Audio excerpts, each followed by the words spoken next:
נפש אב הרחמן, ידיד נפש אב הרחמן, משוך עבדך אל רצונך,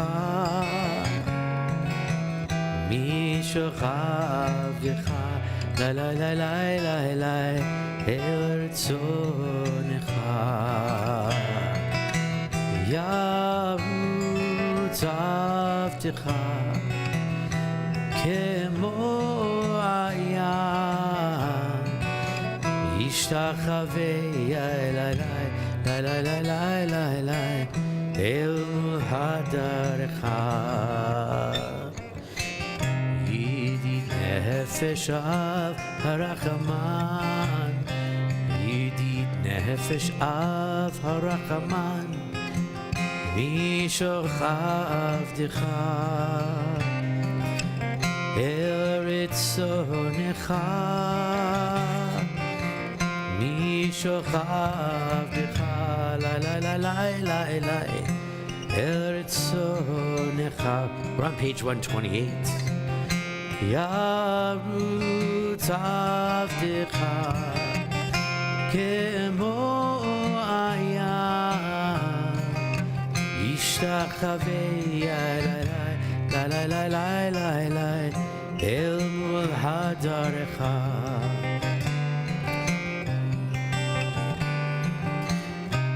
הנה מה טוב ומה נעים, שבת אחים גם יחד. הנה מה טוב ומה נעים, שבת אחים גם יחד. הנה מה טוב, שבת אחים גם יחד. הנה מה טוב, שבת אחים גם יחד. הנה מה טוב ומה נעים, שבת אחים גם יחד. הנה מה טוב ומה נעים, שבת אחים גם יחד. Page 120 has our blessings for lighting our candles.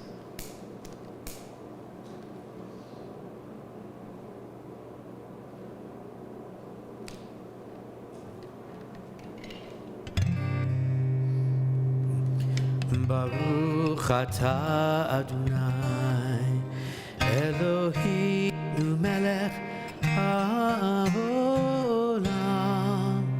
asher kiddushanu b'mitzvotav v'tzivanu lehadlik ner shel Shabbat.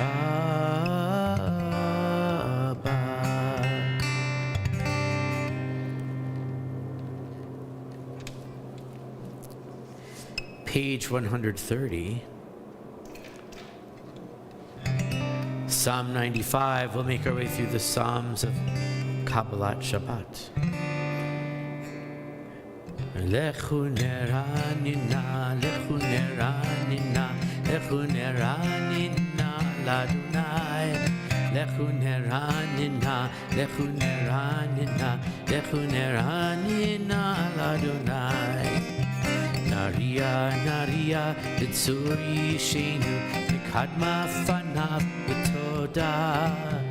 Naria, naria, l'tzur yishenu, b'zmirot naria lo. Lechu neranina, lechu neranina, lechu neranina l'Adonai. Lechu neranina, lechu neranina, lechu neranina l'Adonai. Psalm 96 is on page 131. The bottom paragraph. The heavens and the earth and the waters will all rejoice in God's creation. Yismechu hashamayim,